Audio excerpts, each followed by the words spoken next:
టోటల్గా మనకి 150 ఉంటాయి, 150 కీర్తనలు. వాటిల్లో 73 ఈయన రాశాడు, దావీదు గారు రాశారు. ఆయన రాసినవన్నీ కూడా ఆడేముంటుందంటే కీర్తనలో 15 అధ్యాయం చదవండి. కీర్తన 15 అధ్యాయం పైన అధ్యాయానికి పైన రాసి ఉంటారు. ఆ అధ్యాయం 15 ఉందనుకోండి, ఆ పైన అంటే పైన కాదు, 15 రాసి ఉంటుంది కదా, ఆ పైన జస్ట్ దాని సందర్భం, ఆయన రాసిన సందర్భం గురించి రాసి ఉంటుందన్నమాట. వాటి కింద ఏముంటుందంటే దైవ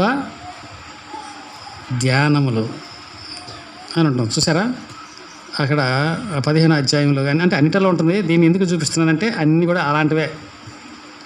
15 అధ్యాయం కూడా కీర్తన కానీ 15 అధ్యాయం కూడా ఈ అధ్యాయాలన్నీ కూడా ఆయన కష్టాలు పడినప్పుడు, ఆయన చుట్టూ ఉన్న జనాభాను బట్టి, ఆయన చుట్టూ ఉన్న పరిస్థితిని బట్టి అవన్నీ చూసినప్పుడు ఆయన దేవునితో సంభాషించడం, అవన్నీ కూడా ఆ సందర్భాలు.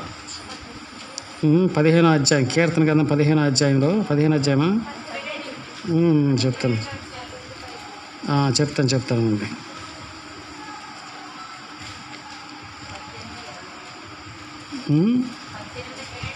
18:5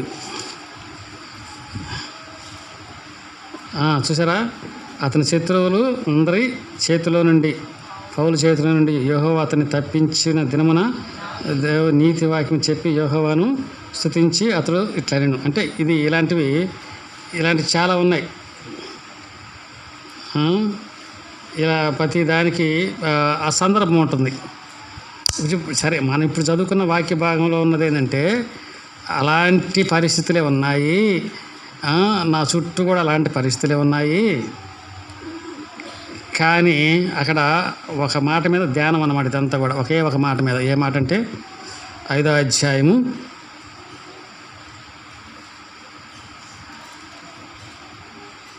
4, 5, 6 వచనం చదివి 7వ వచనం మనం ధ్యానించాలి. 4, 5, 6 వచనం ఏముంటుంది? నీవు దుష్టత్వమును చూచి దేవుడు కావు, అసలు లేదు, డాంబికుని సన్నిధి నిలవలేరు, పాపం చేయవారందరూ నీకు అసహ్యులు, నీవు నశింపు చేయదువు,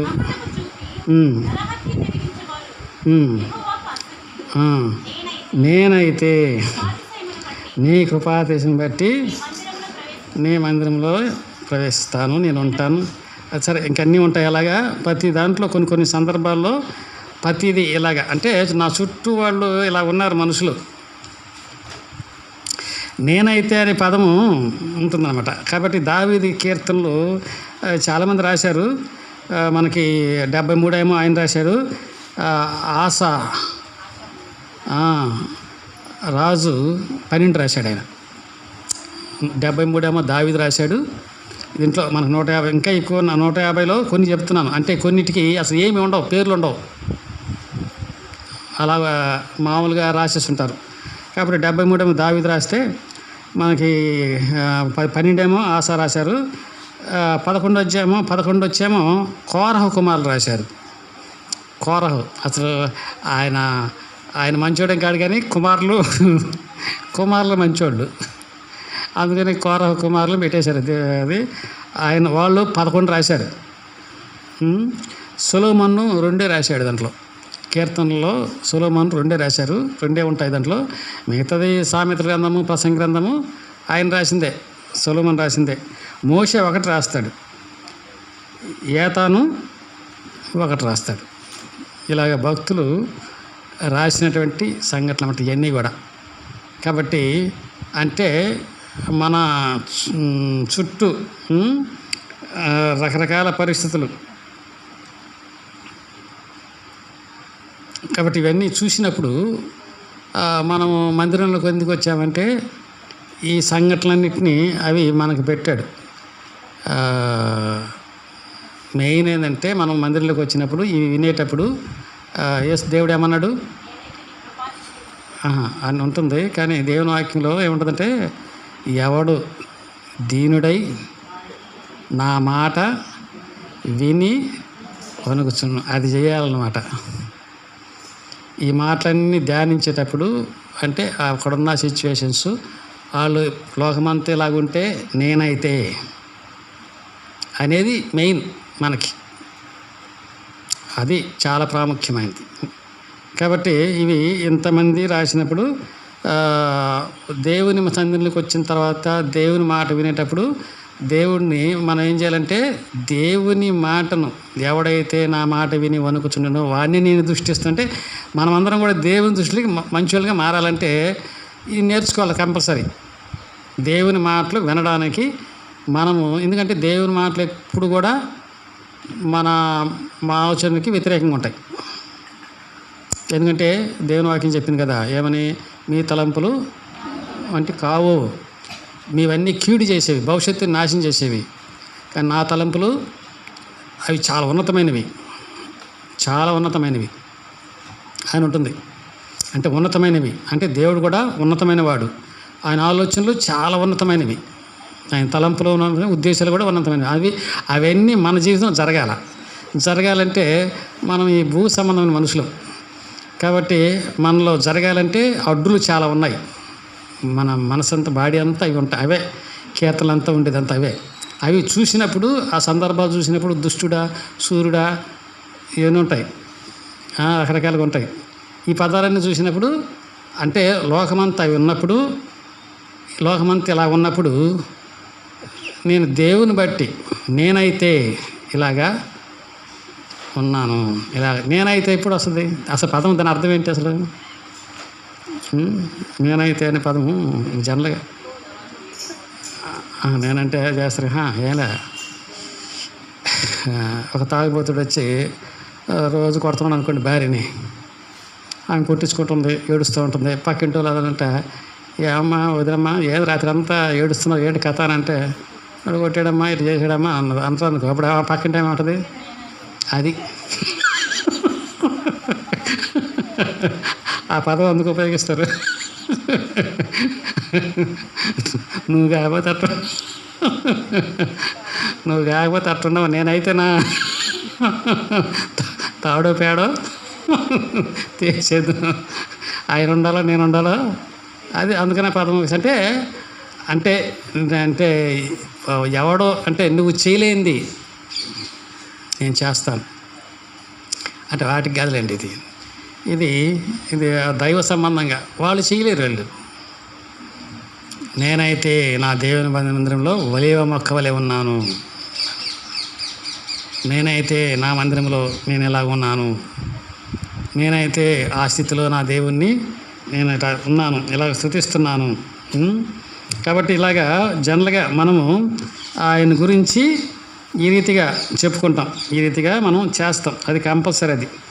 కాబట్టి ప్రతిదీ కూడా ఆ మార్పు అనేది చాలా ముఖ్యమైనది. మనకు బైబిల్ అంతా కూడా అదే. ఎందుకంటే దేవుడు తెచ్చిన మార్పు అది మామూలు మార్పు కాదు. కాబట్టి మనకి చిన్న అంటే భక్తి అంటే దేవుడు ఎంతగా ఆయన తగ్గించుకుంటే ఈ లోకంలో ఆనందాన్ని సంతోషాన్ని ఇచ్చే ఈ మనసే. అంటే కొన్ని మన దృష్టికి మంచిగా ఉంటాయి, మంచివేం కావవి.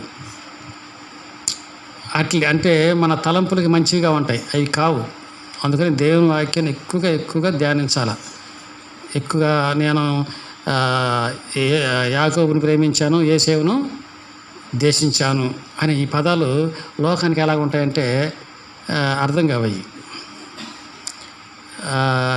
నీవు నీ తల్లి కంటే, నీ తండ్రి కంటే, నీ బంధువుల కంటే, నీ అక్క చెల్లి కంటే నన్ను అధికంగా ప్రేమించిన వాడు నా శిష్యుడు కానేరుడు. ఈ పదాలు అవి మనకు అర్థం కావు, లోకానికి అర్థం కాదు. అది వాళ్ళకి ఎంతసేపు అంటుంటారు, తల్లిని ప్రేమించాలి, మా బంధువులను ప్రేమించాలి, నా స్నేహితులను ప్రేమించాలి అని జనరల్గా ఉంటుంది లోకంలో. కానీ అది నీ వల్ల కాదు, నా వల్ల కాదు. బిడ్డలను కాపాడడం నీ వల్ల కాదు, నా వల్ల కాదు. వారికి మంచి భవిష్యత్తుని ఇవ్వడం అది నీ వల్ల కాదు, నా వల్ల కాదు. ఎంతమంది బాధపడుతున్నారు. ఇప్పుడు అనిల్ అమ్మానే ఉన్నాడు పాపం, వాళ్ళ అబ్బాయికి మంచి భవిష్యత్తుని ఇవ్వాలని కదా బాధ. కానీ లేదు అక్కడ.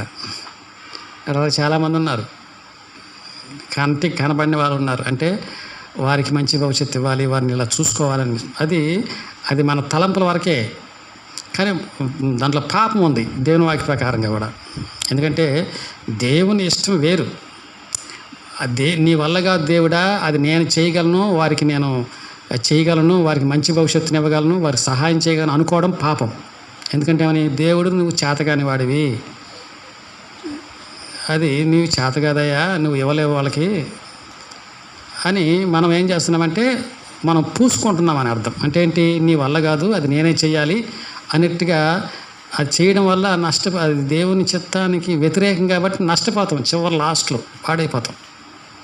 అది అంటే కొన్ని మన లోకం దృష్టికి ఎట్లుంటుందంటే అవి కొన్ని చెడుగా ఉంటాయి, కానీ కాదు, దాని అంతార్థం వేరు.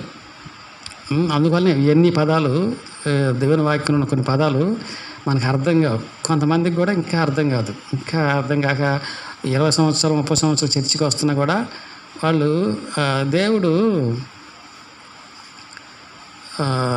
ఏమన్నాడు, ఆయన వెళ్తూ మీరు పరిశుద్ధాత్మ పొందిన తర్వాత మీరు నాకు బూదిగంతముల వరకు ఏమై ఉంటారు, సాక్షులై ఉంటారు అన్నారు. సాక్షులై ఉంటారంటే అంటే అర్థం ఏంటి, 2 ఉన్నాయి దీంట్లో. 90% తప్పు చేస్తుంటాం మనం, 10% రైట్ ఉంటారు కొంతమంది. ఎలా చేస్తాం, చాలామంది సాక్ష్యం చెప్తారు చూసారా, నేను సాక్ష్యం చెప్తానండి. చూడండి, సాక్షులంటే అర్థం ఏంటంటే చెప్పడం వేరు, తప్పులేదు కానీ చెప్పడం వేరు. సాక్షులంటే నాకు బోధిగంతం వరకు నాకు సాక్షులై ఉందంటే ఏమని అంటే నా జీవితాన్ని, నేను చెప్పినటువంటి మాటల్ని, నేను చెప్పిన జీవితాన్ని మీరు అనుభవించినప్పుడు అది సాక్షులు. అంటే అవును మేము అనుభవించాం, ఆయన చెప్పిన మాటల్లో మంచి జీవితం ఉంది, మంచి శ్రేష్టత ఆనందం ఉంది, ఎక్సలెంట్ లైఫ్ ఉంది, అది చెప్పనాశక్యం కానీ మహిమాయుక్తమైన సంతోషం అనుకుంది చూసారా. అది ఆ భక్తుడు భగత్ సింగ్ గారి బుక్లో రాసి ఉంటాడు. జనరల్గా ఆయన బుక్లో రాసి ఉంటాడు. ఆయన ఎప్పుడో నేను డిగ్రీ ఉన్నప్పుడు చదివే పుస్తకాన్ని, మహిమాయుక్తమైన సంతోషం, చెప్పశక్యం కానీ మహిమాయుక్తమైన సంతోషం అనే బుక్ ఉంటుంది. అది అంత ఆనందం, సంతోషము, దేవుని యొక్క లైఫ్ అది. అంటే దేవునిలో అనుభవించిన వాళ్ళని సాక్షులు అంటారు, నోటితో చెప్పరు వాళ్ళు. అలాగా బ్రతుకులో సాక్ష్యం ఉన్నవాళ్ళు నోటితో చెప్పని అవసరంలే, అది అనేక మందికి మేలు చేస్తాయి. అది భక్తి అంటే ప్రసంగించడం కాదు, లేకుంటే ఏదో చేయడం కాదు. సాక్షులు అంటే అంటే హతసాక్షి అంటారు సరే, వాడు హతసాక్షి అంటే అర్థం ఏంటి అంటే ఆ జీవితాన్ని వాడు జీవించారు, దేవుడు కోరుకున్న జీవితాన్ని వారు జీవించారు. అది లోకం అంగీకరించలేకపోయింది. అది అంటే నాకు సాక్షులయ్యుందురు. అలాగే కుష్ఠరోగులు బాగుపడిన తర్వాత దేవుడు ఏమంటాడు, నువ్వు బాగుపడ్డావు కదా, ఈ విషయం ఎవరికి చెప్పొద్దు అంటాడు. కానీ ఒకటి చెయ్యి, నీ దేహాన్ని కనపరుచుకో. అంటే ఏమని, నీలో వచ్చిన మార్పు మాత్రమే జనాలు చూడాలి. నువ్వు ఊరికే డబ్బా కొట్టుకోవద్దు. నేను స్టేజ్ మీద ఎక్కి చెప్తాను, నువ్వు నా వ్యాధి పోయింది. ఆయన ఒక టీచర్ అట సాక్ష్యం చెప్పాలా అంటే ఆయనకు సడన్గా వచ్చిన తలంపు, నేను సాక్ష్యం చెప్తానండి అంటే ఇక అక్కడ బాబు వారి బాబు ఆయన ఎదురు చెప్తాడంటే ఏమంటారు ఆయన అనేసి ఎక్కడ బాబా అన్నాడట. ఆయన ఎక్కి ఏం చెప్పాడంటే, ఈ కరోనా టైంలో నాకు స్పెట్స్ కనపడలేదు, నాకు స్పెట్స్ అన్ని చోట్ల ఎతికేసాను, అన్ని ప్రాంతాలు ఎతికేసాను, వారమంతా నాకు నిద్రే లేదు, స్పెట్స్ దేవుడు ప్రార్థన చేసిన ప్రభావ నా స్పెట్స్ పోయినాయి, కళ్ళు కనబట్టలేదు, హాస్పిటల్కి పోతేమో 2 ఇంతలు వేస్తారు, 2,000 10,000 కట్టాలా, టెస్ట్ మళ్ళీ చేయాలా, ఇంత ఖర్చు ఉంది, నాకు స్పెట్స్ కనిపించాను అనుకుంటున్నాడట. అనుకుంటుంటే చర్చికి వెళ్ళడానికి రెడీ అయ్యాడట. చర్చికి వెళ్ళేటప్పుడు అయితే అప్పుడు మందిరికి వచ్చిన తాట అప్పుడు జిప్పు తీసాడట. తీస్తే జిప్లో లోపల ఉందట, దీంట్లో బైబిల్లో ఉందట. దాని అర్థం ఏంటి, ఈయన బైబిలే చదవలేదు, ఈయన సాక్షి మళ్ళా ఈయన వచ్చి నాకు స్పెట్స్ కనపడలేదు, దేవుడు నాకు. అది అంటే ఈ 90% అంటే దైవ సంబంధంగా నా మంచి ఈ బ్రతుకులో ఉన్న సాక్ష్యం చాలా ప్రభావం ఉంటుంది, చాలా ప్రభావవంతంగా పనిచేస్తుంది, అనేక మందికి అది మేలు చేస్తుంది. లేకపోతే ఈ 10% అంటే 10% బ్రతుకులో ఉన్న వాళ్ళ ప్రభావము ఈ 90% చెప్పే వాళ్ళ ప్రభావం తక్కువగా ఉంటుంది. ఈ కాబోదు అంటుంది సరా, ఈ కాబోదు అనే పదం ఎక్కడుంది? ఈ కాబోదు అది ప్రభావము, వాళ్ళు అంటే ప్రభావం పోయిందనమాట. అంటే వీళ్ళు భక్తులే ఉన్నారు కానీ వీళ్ళ ప్రభావం పోయినటువంటి భక్తి గల వాళ్ళు వీళ్ళ దైవ సంబంధ ప్రభావం లేదు వీళ్ళకి. కాబట్టి సాక్ష్యం అంటే జబ్బు పోయిందనో, ఇల్లు కట్టుకున్నామనో, లేకపోతే అది కాదు. సాక్షులు అంటే బోధిగంతంలో నాకు సాక్షులు అయి ఉందరు. అందుకని దేవుడు అతనితో ఏమన్నాడు, నీవు ఎక్కడ చెప్పొద్దు, నీ దేహంలో వచ్చిన మార్పు మాత్రం చూపించు, కనపరచు, జాజుడు చూపించు. అది బ్రతుకు. సేన పట్టిన వాడు కూడా దేవుడు చెప్తాడు కదా, ఏమని, నేను వచ్చేస్తాను నీతో కూడా ప్రకటిస్తాను అంటే, అదే వద్దు, రావద్దు, నువ్వు ఫస్ట్ నీ కుటుంబాన్ని కనపరుచుకుని నీళ్ళు వచ్చిన మార్పు, అప్పుడు అది జరగాల్సింది ఏదో దేవుని నిర్ణయం జరుగుద్ది, అది ఆటోమేటిక్ జరుగుద్ది. నీవు చేసే కొలది ఎలా తీసుకెళ్ళాలో అలా తీసుకెళ్ళిపోద్ది. కాబట్టి అప్పుడు అతను వెళ్ళి కనపరుచుకున్నాడు. అది మార్పు కనపరుచుకునేది, చెప్పేది కాదు అది. కాబట్టి సాక్షులు అంటే ఏంటి? దేవుని నిమిత్తం, దేవుని కొరకు మనము జీవించేది. కాబట్టి అది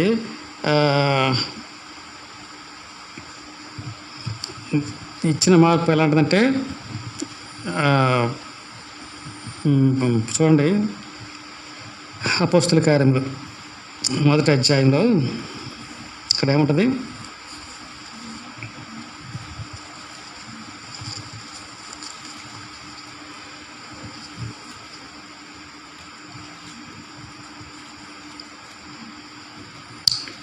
అది బూదిగంతం వరకు వెళ్ళి, అంటే పరిశుద్ధాత్మ మీదకి వచ్చినప్పుడు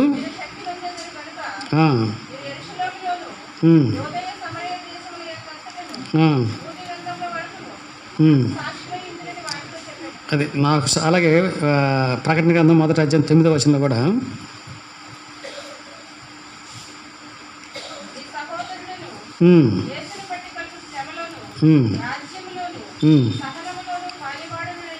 రాజ్యంలో సహనంలో పాలివాడినైనా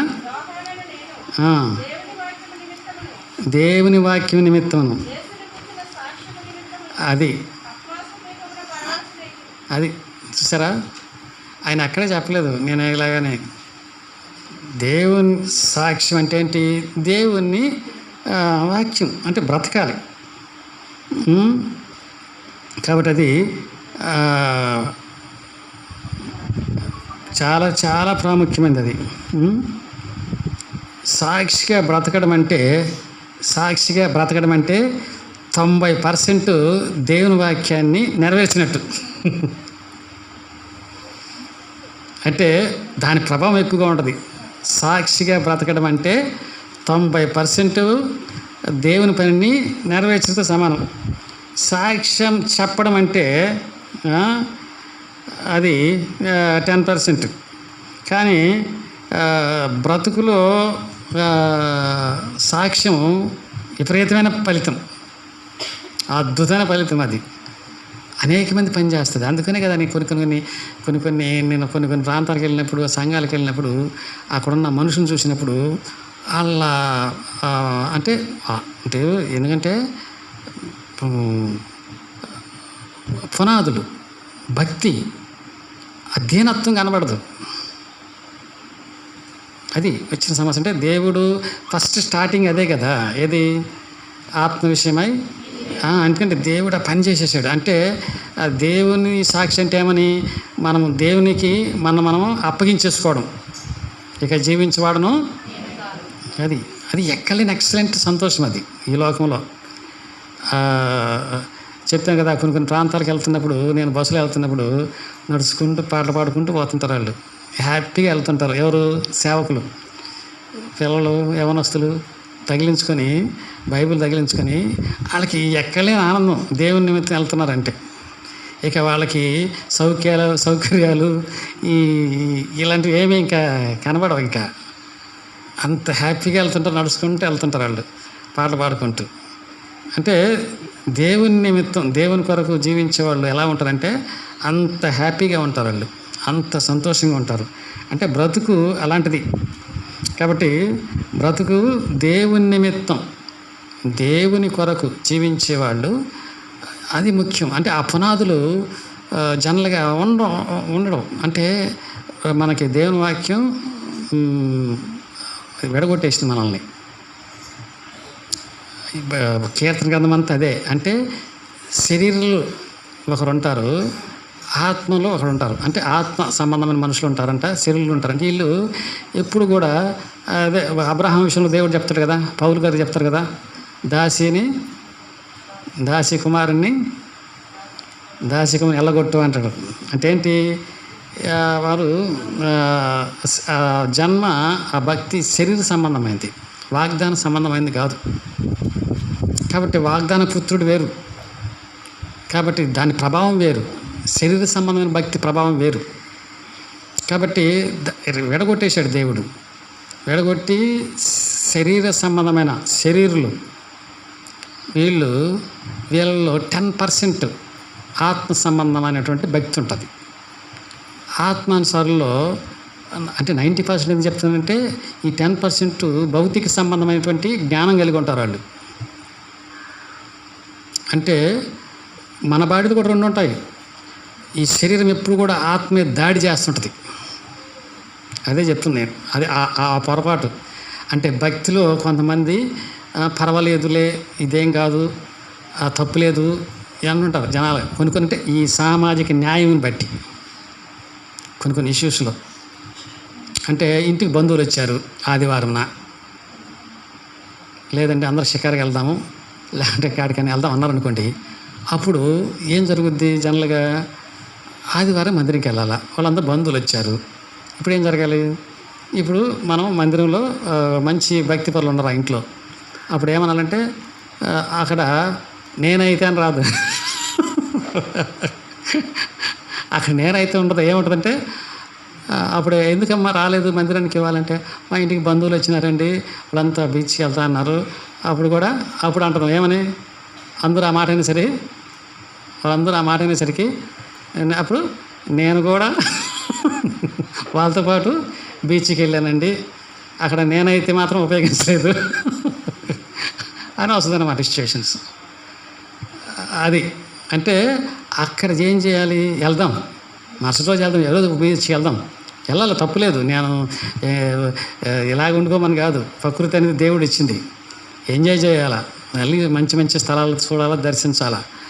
కానీ అంటే దేవునితో సమయం అనేది గడపడం అనేది చాలా ప్రాముఖ్యమైనది. ఎందుకంటే ఈ మార్పులన్నీ భూ సంబంధమైన కాదు, మీరు తెచ్చుకున్న మార్పులు, మీ మనసులు తెచ్చుకున్న మార్పులు, ఈ మందిరం యొక్క పరిస్థితి, ఇక్కడ మనం కూడుకునే సిచ్యువేషన్స్, ఈ ప్లానింగ్ అంతా మానవుడి యొక్క ప్లానింగ్ ఏమీ కాదు, ఈ దేవుని ప్లానింగ్. ఇది దేవుని ప్లానింగ్లో ఆయన పిలిచినప్పుడు, ఆయన మాట విన్నప్పుడు మనకి ఆ పని అప్పచెప్పాడు. మన బతికున్నంత కాలము ఆ పనిని చేస్తాం. అది కూడా ఎంత నమ్మకంగా చేస్తే, ఎంత దేవునికి లోబడి చేస్తే ఆ ఫలితము మనం అనుభవిస్తాం. దేవుడు ఏమన్నాడు, అదే కదా ప్రకటన గ్రంథం అంతా ఉండేది, అదే కదా, జయించేవాడికి నేను జీవ కిరీటం ఇస్తాను, నువ్వు సహనం కలిగి ఉన్నావు, ఇలాంటి చేశావు, తప్పు చేసినోడిని తిట్టాడు, ప్రేమ లేనివాడిని తిట్టాడు, తగ్గించుకొని తిట్టాడు, ఇలా రకరకాలుగా ఉంటాడు ట్రీట్మెంట్లు. ఆ సంఘానికి ఉన్న జబ్బును బట్టి దేవుడు ఆ టైటిల్ పెట్టాడు అక్కడ, చూసారా. అది దేవునికి ఉన్నటువంటి ట్రీట్మెంట్, అంటే దేవుడు ఇచ్చేటువంటి ట్రీట్మెంట్ మనకి అన్ని పరిస్థితుల్లో. కాబట్టి మన బలహీనతను బట్టి దేవుడు చేస్తాడు. కాబట్టి దేవుడు మనము భక్తి అనేది ఈ శరీరాన్ని ఆత్మచేత, దేవుని వాక్యం ఏమంటుంది, ఆత్మచేత శరీర క్రియలను చంపివేయుడి అని ఉంటుంది. ఎందుకని? శరీర కార్యాలు ఎలా ఉంటాయంట అవి గలతీ పత్రికలో శరీర కార్యములు ఉంది. శరీర కార్యాలు చెప్పండి, చదవండి. ఏముంది అక్కడ? ఉంటాయిలేండి. కాదు కదా, ఫస్ట్ అదే శరీర కార్యములు ఏముంది, అలాగుంది అంటే మసమసగా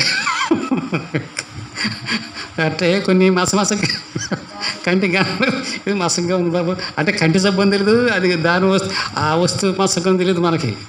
అందుకని దేవుడు మీకేమో మసమసగా మాకేం కనబట్టలేదండి అంటారేమో అని దేవుడు అక్కడ ఏమో పెట్టాడంటే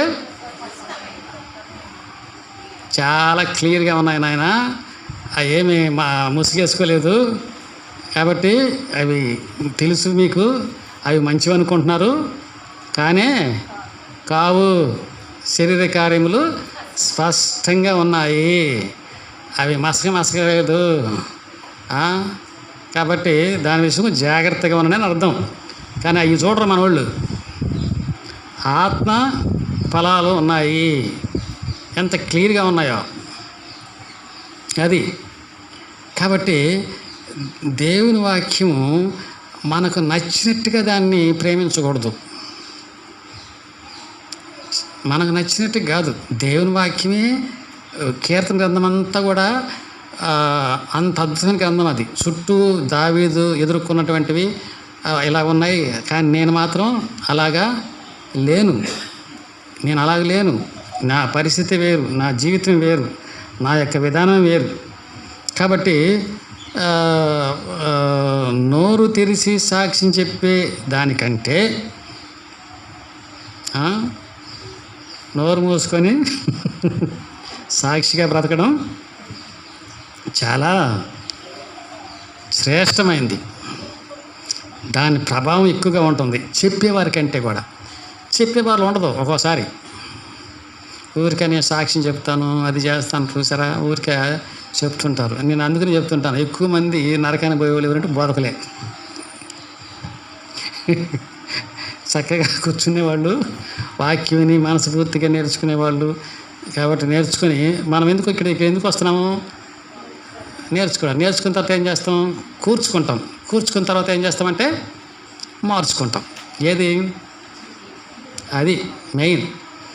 ఇక్కడ నేర్చుకోవడం, వాటిని దాచుకోవడం, తర్వాత దాన్ని బట్టి మార్చుకోవడం. అందుకని దేవుడు మాట్లాడు, చెవులు గలవాడు అంటే చెవులు లేవని కాదని అర్థం. అంటే చెవులు ఉన్నా సరే మనము మనవాడు చెప్తుంటారు కదా. నేను కూడా చిన్నప్పుడు మా మదర్ టమాటాలు తీసుకురాలంటే అన్నీ వినేవన్నీ. కాకపోతే బజార్కి వెళ్ళరా అన్నప్పుడు బజార్కి వెళ్తున్నా, అట్టయితే వాడి దగ్గరికి వెళ్ళాలి, వాడిని తీసుకెళ్ళాలి, ఈ మీద చెప్తుంటుంది పలానా తీసుకురమ్మని. ఇంక ఇవేమీ ఉండదు. ఇంకా మనసు ఎప్పుడు అట్ట వెళ్ళిపోద్ది. ఎట్టా వాడింటికి వెళ్ళాలి, వాడు ఉంటాడో లేడు, వాడిని తీసుకెళ్ళాలా, వాడిని తీసుకుని అక్కడికి వెళ్దాము, అక్కడ చూసుకుని ఇట్లా చూసుకుని అంటుంటాం. నేను మనసు అంటే అట్లా వెళ్ళిపోద్ది. ఈమె చెప్తుంటుంది, రిష్టి చెప్తుంటుంది. మనసు చెవులు రెండు డియర్ ఫ్రెండ్స్. మనసు ఎట్టుంటే చెవులు కూడా అటు వెళ్తాయి అంతే ఆటోమేటిక్గా. మనసు ఇక్కడ ఉంటే చెవులు కూడా ఇక్కడ ఉంటాయి. మనసు అట్ట వెళ్ళిపోయింది అనుకో, చెవులు కూడా వెళ్ళిపోతాయి. అట్లా ఆమె చెప్పింది అంత అయిపోయిన తర్వాత సరే డబ్బులు ఇచ్చాను, డబ్బులు తీసుకెళ్ళిపోయా. ఆడికి వెళ్ళిపోయిన తర్వాత ఏమంటాయి గుర్తా, ఏది కనబడితే అది తీసుకుని ఏమైనా ఇది తెచ్చావంటే అక్కడ అవే ఉన్నాయి తెచ్చాను అంటాడు. అటువంటి సిచ్యుయేషన్స్. అంటే చెవులు గలవాడు అంటే జాగ్రత్తగా వినండి అని అర్థం గ్రీక్ భాషలో. జాగ్రత్తగా వినాలి అంటే వినాలి, నేర్చుకోవాలి, కూర్చుకోవాలి, మార్చుకోవాలి కంపల్సరిగా. అలా జరగకపోతే నష్టపోయేది మనమే. కాబట్టి లోకమంతా ఇలాగుంటే నేనైతే అలాగ లేను. నా దేవుని మందిరాన్ని ప్రేమిస్తాను. మనుషులందరూ అలాగుంటే నేనైతే అలాగ ఉండను. ఎందుకంటే వాళ్ళు మా సమాజ దృష్టిని వాళ్ళు చేసేది మంచిదే ఉండొచ్చు, తల్లి ప్రేమ, తండ్రి ప్రేమ, ఫాదర్స్ డే, మదర్స్ డే, అది అంటే సామాజికంగా తప్పు, అది తప్పు కాదు, కానీ అది ఫలించవు. అంత డూప్లికేట్ అది. నటించుతుంటాం మనం, నటించి చేస్తుంటాం మనం, భక్తిగా నటిస్తుంటాం. ఒకడు వచ్చి బ్రవ్వా నా తల్లిదండ్రులు ఉన్నారు, వాళ్ళ సంగతి చూసుకుని వస్తానంటే చచ్చిపోయిన సంగతి చూసుకుంటారు, నువ్వు రా అంటాడు దేవుడు. కాబట్టి ముందు ఫస్ట్ మనము సమకూర్చుకోవాలి. ఒకరిని బాగు చేయాలంటే డబ్బుతో ఎవరిని బాగు చేయలేము. మనం డబ్బు ఇచ్చి ఎవరి జీవితాన్ని మనము కాపాడలేము. అది జరిగే పని కాదు. అది నేను కూడా చాలా ఆలోచించాను. ఎందుకంటే ఒకప్పుడు అక్కడ ఉండేవాడిని. డబ్బు సంపాదించి ఇతరులకి ఎంతో చేయాలని, ఏదో చేయాలని పిచ్చి ఉండేది. కానీ అదొక రోగం, అది భౌతిక సంబంధ రోగం. అది ఎవడి వల్ల కాదు. అదే దేవుడిని ఏమంటే వాళ్ళకి లైఫ్ లాంగ్ వాళ్ళ జీవితం ఎంజాయ్ చేస్తారు వాళ్ళు దేవుడిని. కానీ మనం దేవుణ్ణి సంపాదించుకునేటప్పుడు మనం విమర్శిస్తారు చాలామంది. ఏమని, వీడు సమాజాన్ని ప్రేమించట్లేదు, వాళ్ళని ప్రేమించట్లేదు. ముందు దేవుని మనసును సంపాదించాలి ఫస్ట్. దేవునిలాగా మారినప్పుడు మనం ఎవరికైనా సహాయం చేస్తాం. ఎందుకంటే మనం ఇచ్చేది ఒరిజినల్, మనం చేసేది ఒరిజినల్. దాంట్లో ఈ లోకాన్ని ఏది ఇచ్చినా చెడిపోతారు, నాశనం అయిపోతారు. కానీ దేవుని ఇచ్చారనుకో ఆ వ్యక్తికి, వాళ్ళ లైఫ్ లాంగ్ కూడా బాగుపడిపోతాడు. అది ఏ కుటుంబమైన భక్తిలో కూడా పోవాలి మనం.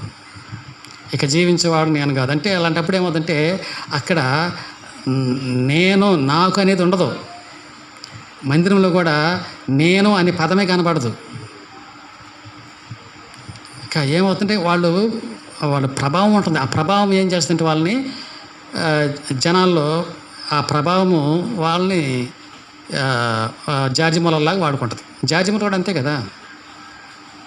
కాబట్టి భక్తి ప్రభావము మనకి ఇక్కడ వెలిగిస్తుంది. దేవుని సన్నిధి ఎప్పుడు మనతో ఉంటుంది చుట్టూ. దాని ప్రభావం చుట్టుపక్కల కూడా దయ్యాలు కూడా అరుస్తాయి మీకు తెలియకుండానే. దీన్ని తట్టుకోలేక అవి, ఆ ప్రభావం తట్టుకోలేక, అంత శక్తివంతమైంది. కాబట్టి దేవుడు లేకుండా జీవితం అనేది దేనితో హ్యాపీగా ఉండలేదు.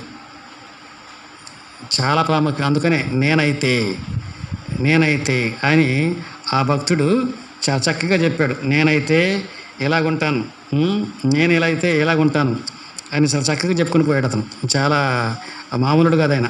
చూడండి 17వ అధ్యాయము 17వ వచనం, కీర్తన గ్రంథంలోనే 17:15. నీతి గలవాడనై, చూసారా, నేనైతే అంటే ఈ నీతి లేనటువంటి జనాల మధ్య, తగ్గింపు లేని జనాల మధ్య నాకు లాభాలు అంటే లాభాలు చూసుకుంటారు జనాలు. నాకేంటి లాభం, నేను ఇక్కడ ఉన్నదో నాకేంటి లాభం. దేవుడు బైబిల్లో చూసింది గమనించింది ఏంటంటే, అబ్రహాముని బంధువుల నుంచి చెడగొట్టేశాడు. నువ్వు ఇక్కడి నుంచి లేచి వెళ్ళిపోవాయి బాబు, నేను చూపించే దేశానికి వెళ్ళు. అక్కడ తీసుకెళ్ళి అక్కడ బట్టి ఈ దేశాన్ని దీవించాడు. యోసేపుని కూడా నువ్వు ఇక్కడ ఉండద్దు, వెళ్ళు, ఎక్కడికో తీసుకెళ్ళాడు ఐగుప్తుకి. అక్కడ చేత దీవించి వారందరికీ దీవించాడు. వాళ్ళని కాపాడాడు. ఎవరిని? యాకోబు అన్నదమ్ముల్ని. అంటే మనమంతా కూడా ఈ భూమి అంతా కూడా మనము యూనివర్సల్ మనుషులమే. అంటే ప్రపంచంలో ఉన్న అందరూ కూడా అందరి కొరకు ప్రార్థన చేసేవాళ్ళం. అందరూ నా వాళ్ళే, అందరూ మా వాళ్ళే. అక్కడ బ్లాక్ అండ్ వైట్ అంటే ఏమి ఉండదు. ఎందుకంటే దేవుడు ఆయన సృష్టికంతా దేవుడే కదా. కాబట్టి మన లవ్ కూడా అలా ఉంటుంది. కాబట్టి అంత ఉన్నప్పుడు చర్చిలో కూడా అందరు నా వాళ్ళే అని అన్నాడు. కాబట్టి దేవుడు ఆ మాట అన్నాడు. అందుకనే నీ బంధువుల నుండి, పేరెంట్స్ నుండి నువ్వు వచ్చేయి 10 అంతలు, నాకేం వస్తుంది ప్రభా అంటే 10 అంతలు నువ్వు పొందుతావు. కాబట్టి నీ సొంత బంధువుల ద్వారా ఆ లవ్, ఆ ప్రేమ, వాటికంటే చాలా శ్రేష్టమైన ప్రేమను నేను ప్రేమించేవాళ్ళు ఉన్నారు. అది దేవుడు ఇచ్చింది, దేవుడు చేసింది. అంటే ఎందుకని నేనైతే అంటుంటారే, వాళ్ళ కొరకు దేవుడు చేసింది. నేనైతే ఇలాగ అయిపోయాను దేవుని కొరకు, నేనైతే ఇలాగ అయిపోయాను నేను. ఇంకో ఆయన ఉన్నాడు, ఇంకా చూడండి దినవృత్తాంత గ్రంథంలో ఆయన చేసిన పని. అందరూ ఒక పని చేసి ఈయన ఒక పని చేశాడు. దినవృత్తాంత గ్రంథము, మొదటి దినవృత్తాంత గ్రంథం 19వ అధ్యాయం 29వ అధ్యాయం 17వ వచనం.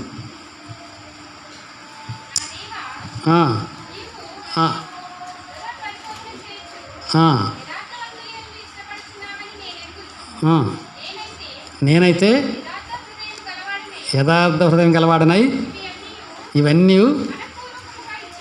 అది. కాబట్టి బయట వాళ్ళు ఇచ్చేది వేరు, చేస్తున్నది వేరు. ఏదో నిమిత్తం చేస్తారు, కానీ నేనైతే యథార్థ హృదయంతో మనఃపూర్వకంగా ఇచ్చాను. కాబట్టి దేవునికి ఇవ్వడం అనేది అదొక చాలా శ్రేష్టమైంది. పేదవాళ్ళని, బంధువుల్ని అది అది కొంతవరకు వాళ్ళు పని చేస్తే ఆ రోజు భోజనం పెడుతుందేమో అది. కానీ దేవునికి ఇవ్వడం అనేది అంటే దేవునికి ఇచ్చి అక్కడ పరిస్థితుల్ని మనము రిఫ్లెక్ట్ చేస్తాం, ప్రభావాన్ని. మీరిచ్చే ఆఫరింగ్స్ అవి దైవ సంబంధంగా దైవ ప్రభావము ఆటోమేటిక్గా అనేక మంది జీవితాన్ని మారుస్తుంది. మీకు తెలియకుండా మీరు ఇచ్చే ఆఫరింగ్స్ డబ్బులు అది ఏ రూపంలో ఉన్నా కానీ మనం ఇచ్చేది ఆటోమేటిక్గా అది మన తరపున కొన్ని జీవితాలు మార్చేస్తుంది. అంటే ఏంటి చెప్పాను కదా, మన పాట పాడతాం కదా, ఏం పాటది? నా పేరే తెలియని ఎందరో, అది లాస్ట్ చరణం ఏంటి? వెళ్ళగలిగితే మీరు వెళ్ళండి, వెళ్ళలేకపోతే ఆ వెళ్ళేవారు వెళ్తారు అక్కడికి, మీరు వెళ్ళని స్థలానికి వెళ్ళి మన తరపున వారికి మందులు ఇవ్వబడతాయి. మీరు ఇచ్చే డబ్బులు ఆడ మీకు తెలియకుండానే ఆ ఆత్మకు సహాయపడతాయి. ఆడిని తాగుబోతులైతే వాడికి ఆ దేశేస్తుంది మెడిసిన్. ఈరోజు కానీ రేపైనా మారుతాడు, వాడి జీవితం మారిపోద్ది, అద్భుతంగా మారిపోద్ది. అది దేవుడు ఆ మాట అన్నాడు, మీ భూమి మీద మీ ధనమును కూర్చుకొనుకొని పరలోకమందు మీ ధనమును కూర్చుకొనిటి. ఆడ ఎవడు రాడు ఆడికి దాన్ని పోగొట్టుకోవడానికి. కాబట్టి మనం చేసేది ఏదైనా సరే అది దైవ సంబంధంగా ఉన్నప్పుడు ప్రభావం పనిచేస్తుంది. కానీ మన పిచ్చి తలంపులతో మనం ఎవరిని బాగు చేయలేము. ఎందుకంటే మనం అలాంటి వాళ్ళమే, వాళ్ళు అలాంటి వాళ్ళే.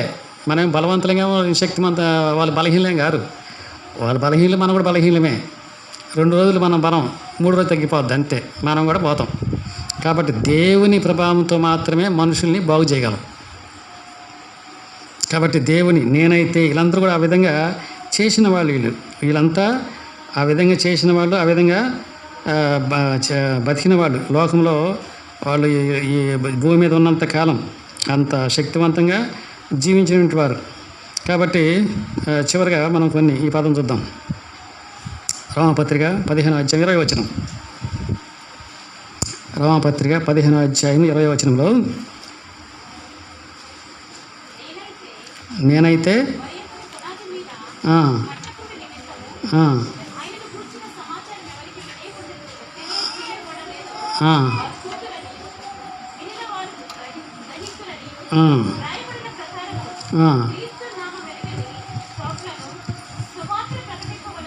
అది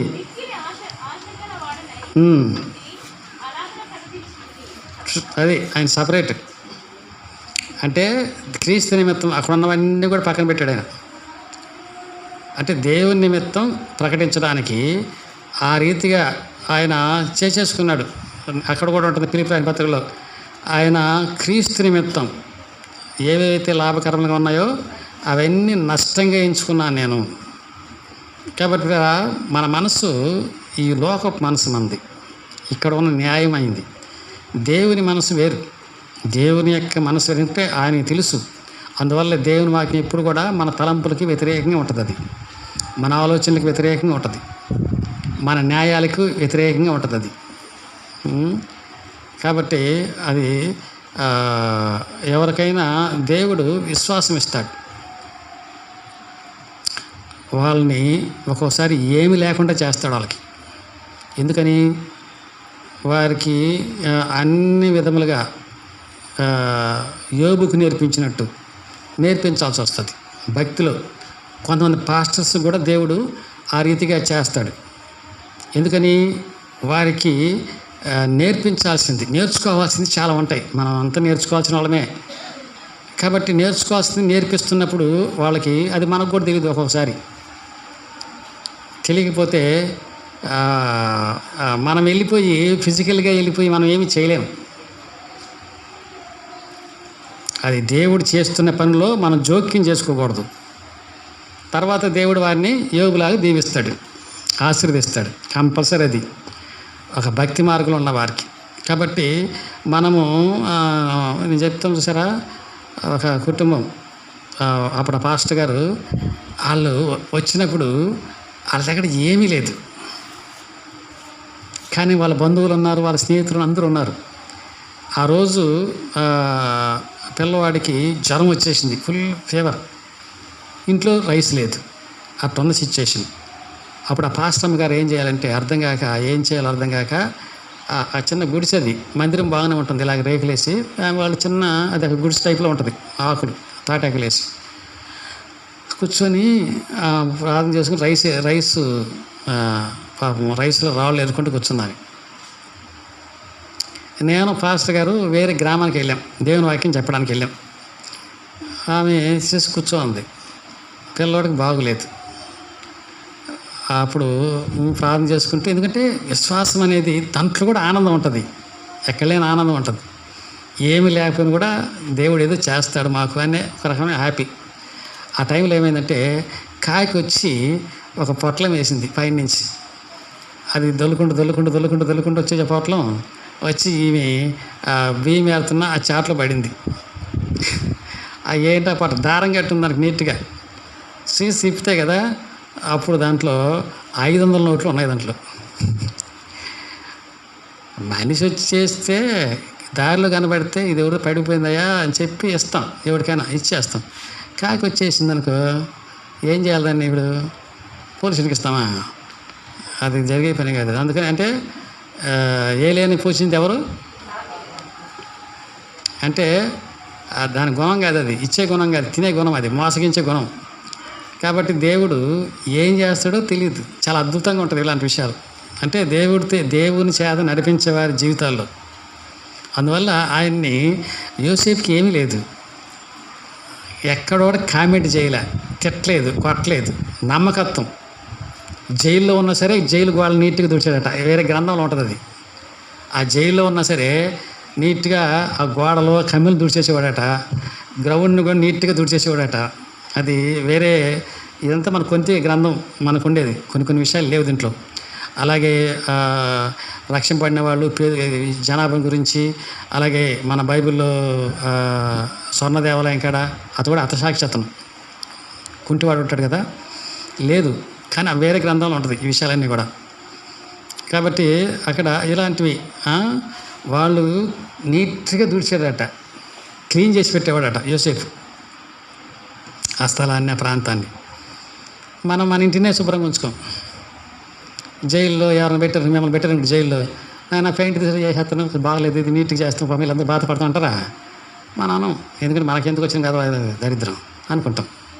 అంటే మనస్సు ఉన్నప్పుడు ఎక్కడున్నా సరే మనం నీట్గా ఉంటాము, ఓపికతో పని చేసుకుంటాం, ఓపికతో మనల్ని కాపాడుకుంటాము, మన చుట్టూ పరిసర ప్రాంతాలు నీట్గా ఉంటాయి. అది ఆటోమేటిక్ భక్తిలో ఒక భాగం. అది ఎక్కడున్నా సరే అది నాది అనుకోము, అది ఎవరిదో కాదు, అది నీట్గా ఉంచడం. మనం వెళ్ళే స్థలంలో అది గది అయినా ప్రాంతమైనా నీట్గా ఉండడం, అది మనం చూసుకుంటాం. అది కంపల్సరీ, అది ఎందుకంటే అది లక్షణం, అది మన లక్షణం, దైవభక్తికున్న లక్షణం. అది ఎవరు మనకెందుకులే ఈ చెత్త చెదారం అంతా అనుకో. దారిలో వెళ్తున్నావు, పెద్ద మేకుంది, గుచ్చుకుంటారు, పాపాత్మలు గుచ్చుకుంటారు. మంచివాడిని కాబట్టి నాకు వద్దులే, పాపాత్మలు గుచ్చుకుంటారు, విడిచిపెట్టొద్దని పక్కన తీసి పెట్టడమే. ఎందుకంటే వేరే వరకు హాని చేసేది, అది పాపాత్మలకి అయితే తగ్గుతుంది. అది దాని సంగతి మనకు అక్కర్లే, నువ్వు చెప్పిన చెప్పకుండా తగ్గుతుంది. కానీ అలాగే అనకూడదు, మనము బుద్ధి అలా ఉండకూడదు. ఎవడైనా మనకి హాని చేసాడు అనుకో, అంటే సందర్భాన్ని బట్టి ఆలోచించాలి మనం. ఇక్కడ నీ చెంప మీద ఒక చెంప ముందు కొట్టినవాడిని రెండో చెంప దింపాన్ని సిరిపోయి, మరి నాయన దేవుని వాకినట్టు ఉంది, ఒక చెంప కొట్టు ఇక్కడ కొట్టు అని ఊరికే సందర్భం లేకుండా అడగం. సందర్భం ఉంటుంది దానికి. అక్కడ ఉంటుంది. ఎక్కడికైనా దేవుని వాక్యంకి వెళ్ళేవాడిని గొడవ జరిగినాయి, అక్కడైతే జరిగింది, మనం న్యాయ ప్రకారం పోరాటం చేయొచ్చు. ఒక సందర్భం వచ్చింది, ఏదన్నా జరిగింది, కొట్టాడు, మనము న్యాయంగా అడుగుతాం, బాబు ఇక్కడ చేసిన తప్పు ఏంటి అని అడుగుతాం. దానికి ఇచ్చేయం. నీ అంగీ నిత్యమంటే ఆయన తీసుకెళ్తా బాబు, నా అంగిలని అనవసరంగా సందర్భం లేకుండా ఇచ్చేయం. దానికి ఒక సందర్భం ఉంటుంది. ఈ పదాలన్నీ కూడా సందర్భాన్ని బట్టి జరిగేవి, ఒప్పుకోవాల్సినవి. అంతేగాని అజ్ఞానంగా మనం చేసేది కాదు అవి. కాబట్టి అలా చేయకూడదు. అంటే చేయని సందర్భాలు ఉంటాయి. కాబట్టి జ్ఞానం కలిగి ఉండాలి అన్నిటిల్లో. దైవ సంబంధమైన జ్ఞానం కలిగి ఉండాలి, దైవ సంబంధమైన మాటలు కలిగి ఉండాలి. మన మాటల్లో పవర్ ఉంటుంది. మన మాటలను బట్టి ఎవడు నోరెత్తడు, అన్యాయస్తులు కూడా భయపడతారు. కాబట్టి అది ఎందుకు వస్తుంది? నేనైతే అని సపరేట్ అయినప్పుడు, నేనైతే వాళ్ళలాగా లేను, ఇలాగ ఉన్నాను నేనైతే నా కుటుంబీకులు ఉన్నారు, వాళ్ళతో నాకు పని లేదు, నేను ఇలాగుండి వారిని కాపాడుతాను, వారిని రక్షిస్తాను. ఇది అంతేగాని లోక ప్రభావము మన మీద పని చేయకూడదు. అది చాలా ప్రాముఖ్యమైనది. కాబట్టి బైబిల్ అంతా దావీదు చేసిన పని అంతా అదే. ఆయన చేసింది అలాగే. అందుకని దేవుడికి ఏమైపోయాడైనా నా హృదయానుసారుడు, అంటే దేవుని హృదయాన్ని గెలుచుకున్నవాడు దావీదు. కాబట్టి భక్తి అనేది మనుషుల్ని బట్టి చేసేది కాదు. ఇదంతా కూడా దేవుని యొక్క నిర్మాణం, మన రాజ్యాంగం కాదు ఇది. చర్చి, ఈ ప్రసంగాలు, ఈ ఫాస్టింగ్ ప్రేయర్స్, ఇవన్నీ కూడా దేవుడు నడిపించినటువంటి విధానం ఇది. ఆయన చేసిన స్ట్రక్చర్ ఇది. మనమందరం పనిముట్లం, వాడబడినప్పుడు భక్తిని బట్టి, ఇప్పుడు నాకు ఇక్కడ ప్రసంగిస్తాను కాబట్టి వస్తే రాకపోవచ్చు, కానీ కూర్చున్నటువంటి మీకు 10 కిరీటాలు ఉంటాయి. అక్కడికి వెళ్ళిపోయిన తర్వాత ఈయన పెద్ద బాధకుడు, ఇంటర్నేషనల్ బాధకుడు కదా, ఇంకేంది ఒక కిరీటం లేదా అంటే ఉండకపోవచ్చు. అంతే. ఎందుకంటే అది భక్తిని బట్టి వచ్చేది, అది బాధ చేసేదాన్ని బట్టి వచ్చేది ఏం కాదు. దేవుని కొరకు చేసిన త్యాగమును బట్టి, దేవుని కొరకు చూపించిన సహనం బట్టి, సహించడాన్ని బట్టి, ఆయన కొరకు దెబ్బలు తినడాన్ని బట్టి, ఆయన కొరకు మనము అన్ని కోల్పోవడాన్ని బట్టి, ఆయన నిమిత్తం, ఆయన కొరకు, అది దేవుడు. అందుకనే ఆయన కృప ఎక్కువగా ఉంటుంది. ఎవరి మీద ఉంటుందంటే అతనికి అన్యాయం జరుగుతున్నా సరే ప్రేమిస్తుంటారే వాళ్ళ మీద దేవుని కృప ఎక్కువగా ఉంటుంది. అంటే గమనిస్తుంటాడు కదా దేవుడు. ఏమి లేకపోయినా సరే లాజర్ మీద ఏమీ లేదు, లాజర్కి అయినా దేవుడు ఎక్కడ చేయలేదు, కానీ లాజర్ మీద దేవుని యొక్క ప్రేమ ఎక్కువగా ఉంటుంది, కృప ఎక్కువగా ఉంటుంది. కొంతమంది టిప్టాప్గా ఉండి బాధ చేసేసి నీట్గా చక్కగా అన్నీ చేసేసుకుని క్లాస్గా వెళ్తుంటారు చూసారా, వాళ్ళకి అంతవరకే తెలుసు. కానీ దేవునిలో దీనత్వము, ఆ అనుభవము, ఆయనలో బ్రతకడం అనేది చేత కదా వాళ్ళకి. వీటికి అలవాటు పడిపోయారు. ఇంకా ఇటు వెళ్తుంటారు కానీ వాళ్ళు కిందకి వాళ్ళకి. ఒకసారి బస్సులో వెళ్తుంటే ఇట్లా అన్నారు ఆయన, బస్సు ట్రైన్లో కూర్చోంటే ఒక అన్యుడు అంటున్నాడు, ఆయన పాస్టర్ గారండి అని అన్నాడు ఆయన. ఎందుకని? ఆయనకున్న నేను పరిశుద్ధుడిని, నేను బోధకుడిని, అంతే తప్ప మీరు నా పక్కన కూర్చోకూడదు, అట్టకూడదు, నేను పెట్టి ఉండాలా, ఆ టైప్లో ఉన్నాడు ఆయన. కాబట్టి పవిత్రత అనేది మనుషులకు దూరంగా ఉంటే రాదు, వస్తా. పవిత్రత అనేది మనుషులకు దూరంగా ఉంటే వచ్చేది కాదు, అది మనుషులతో ఉంటే వచ్చేది. అది మనుషులతో కలిసిమెలిసి ఉంటుంటే అది అది అది దేవుని యొక్క పవిత్రత. అది దేవుడు ఎలా పాపులను ఆయన పాపుల మధ్య కూర్చొని తిన్నాడు ఆయన. కానీ ఇప్పుడు బాధకులు పాపుల మధ్య రావట్లే, వాళ్ళంతా పాపులు, నేను రానన్నారు వాళ్ళు. వీళ్ళంతా పాపాత్ములు, మేము రాకూడదు, మేము పుణ్యాత్ములు అంటున్నారు వాళ్ళు. కాబట్టి దేవుడే పాపుల మధ్యకు వచ్చి కూర్చొని భోజనం చేసి వారికి ఆ పాపం ఏంటో తెలియపరిచి ముందు దాన్ని విడిపించి జీవితాలను బాగు చేశాడు. కాబట్టి మెయిన్ ఏంటంటే మనకి మనుషుల మధ్య ఉండాల, మన ప్రభావము వారి మీద పనిచేయాల. కాబట్టి చర్చ్ అనేది దేవుడిచ్చిన గొప్ప ఒక మంచి హాస్పిటల్, మన ఆత్మను బాగు చేసే హాస్పిటల్. ఇది మనసు బాగుపడింది అనుకో, ఎక్కలేని ఆనందం నీకు. ఆ ఆనందమే నీకు అన్ని విషయాల్లో మేలు చేస్తుంది, ప్రభావం ఉంటుంది. ఏ కీడు నీ మీదకి రాదు. నిన్ను బట్టి దేవుడు కుటుంబాన్ని దీవిస్తాడు, నిన్ను బట్టి పక్కింటి వారిని దీవిస్తాడు. ఆ కాపుదల వాళ్ళ మీద కూడా పనిచేస్తుంది. దేవుడు ఇచ్చిన వాగ్దానాలు అవి కంపల్సరీ. కాబట్టి దేవుణ్ణి ప్రేమించాలి మనము. ఇతరులు వాళ్ళు భక్తి ఉన్నా సరే, నేను ఇలాగ ఉంటాను. నేను కొంతమంది స్థానాలకు వెళ్ళినప్పుడు వాళ్ళు చేస్తున్నారండి, ఆ పదాలు ఉపయోగించదు అన్న. వాళ్ళు రానికుండా చేస్తున్నారండి వాళ్ళు. నో, అలా చేయొద్దు. నువ్వు అలాంటి మోడు ఉపయోగించొద్దు. దేవుని మీద మనసున్న వాడిని ఎవడేం చేయలేడు.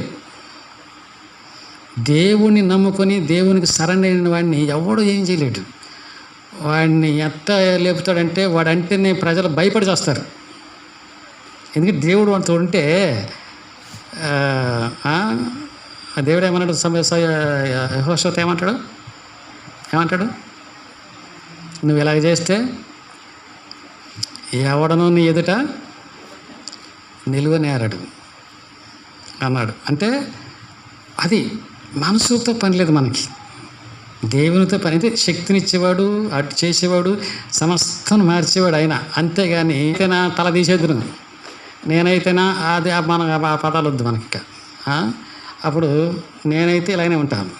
మరింతగా దీనత్వం నేర్చుకుంటాను. ఎందుకంటే ప్రతిఫలం ఇచ్చేవాడు ఆయన. ఈ భూమి మీద కొంతకాలం ఉంటాం మనం. నాయకులు కొంతమంది, ఎవరైనా మినిస్టర్స్ కావచ్చు, ఎవరైనా కొంతకాలం ఉంటారు, తర్వాత వెళ్ళిపోతారు భూమి విడిచిపెట్టేసి. శాశ్వతం అది కదా మనకి. కాబట్టి నేను అనుకున్నప్పుడు నేను అడగకూడదయా, తప్పది. ఆయన ఇష్టం, ఆయన ఇచ్చినా సరే దేవుని పని ఇది. ఎవడు చేసినా దేవుని పని ఇది. మనస్ఫూర్తిగా మనం ఇన్వాల్వ్ అవ్వాలి. ఆయన ఎక్కడికి వెళ్ళినా నా ఇంటికి రాలేదని నేను అన్నాను, అది ఆయన ఇష్టం. మనస్ఫూర్తిగా దానికి సపోర్ట్ చేయడం నాది. ఎందుకు దేవుని పని ఇది. అది అప్పటి నుంచి నేనే అక్కడ ఇదే గొడవ వస్తుందో చెప్పిన. అది మీరు దేవుని మీద ఆధారపడాలి తప్ప లోకంలో దేని మీద ఆధారపడకూడదు. వాక్యం మీద ఆధారపడాలి, లేకపోతే చెడిపోతారు. మనలో దేవుని వాక్యం లేకపోతే మనం చెడిపోతాం. వస్తువు చెడిపోతుంటాయి కదా. అందుకే కదా వాక్యం చెప్పింది, నీ వాక్యంతో నా హృదయమును. అది చాలా ప్రాముఖ్యమైనది అది. కాబట్టి నేనైతే ఇలాగనే ఉంటాను.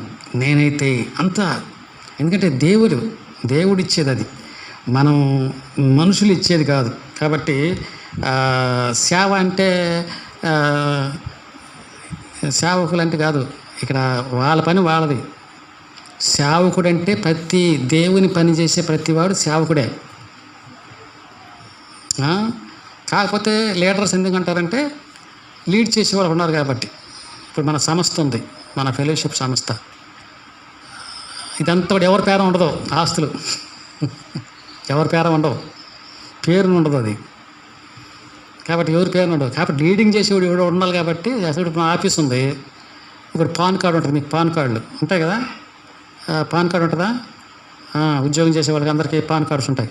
వాళ్ళ పేరుని ఒకటి ఏమంటా నీదేంటి వాళ్ళు అడుగుతారు, నీదేమనుందా అంటే లేదు నాదేనండి అంటే వాడికి వ్యక్తిగతంగా వాడికే ఇస్తారు.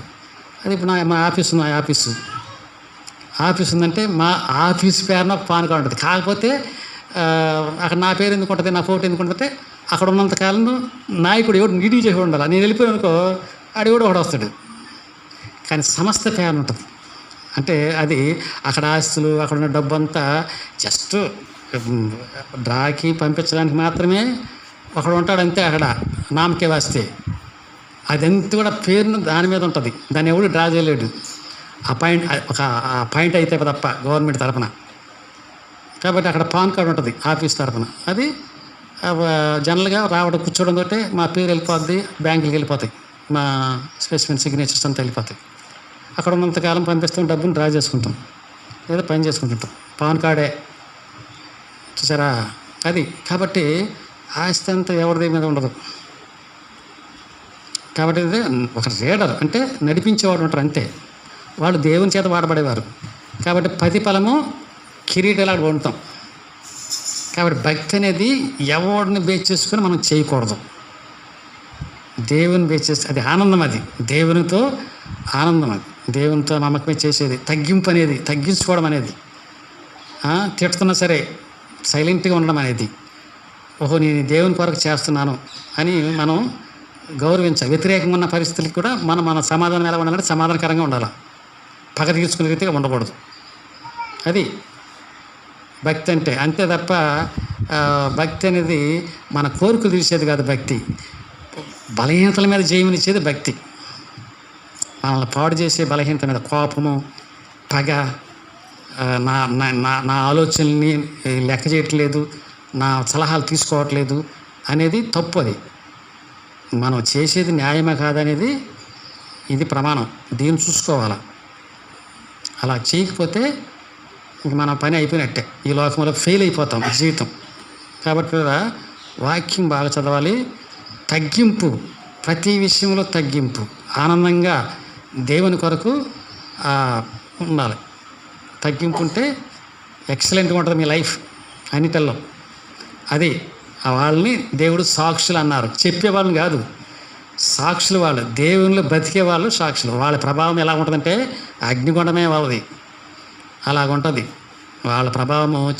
చెప్పకపోయినా చుట్టూ భయంకరంగా ఉంటుంది ఆ ప్రభావం. కాబట్టి అది దాని ప్రభావం మనము కలిగి ఉందాం. ప్రార్థన చేసుకుందాం. తండ్రి, దావీదు అంటున్నాడు, నేనైతే నీతి గలవాడనై ఇలాగుంటాను, నేనైతే ఇలాగుంటాను.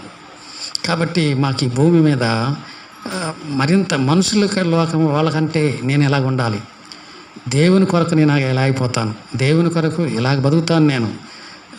నా ప్లానింగ్లు, నా ఆలోచనలు కాదు, దేవుని ఆలోచనలు.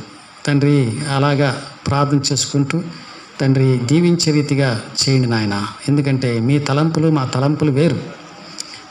మీ తలంపులు చాలా ఉన్నతమైనవి, చాలా అద్భుతమైనవి. మా తలంపులు నాశనం చేసేవి, పిచ్చి తలంపులు. కనికరించండి, మీరు దీవించండి, మా ప్రేమ బలపరచండి. భక్తిలో వీళ్ళని ప్రభావితులుగా చేయండి. మా చుట్టూ నశించిపోతున్న వారి మీద ఇలా ప్రభావం పడాలా. వారి కుటుంబాల్లో మరణ దోతర పారిపోవాలి. మా యొక్క జీవం వాళ్ళు ప్రవహింపచేయాలి, కుటుంబాలకు వెళ్ళాలి. దీవించండి. యేసు నామమున అడుగుచున్నాం తండ్రి, ఆమేన్.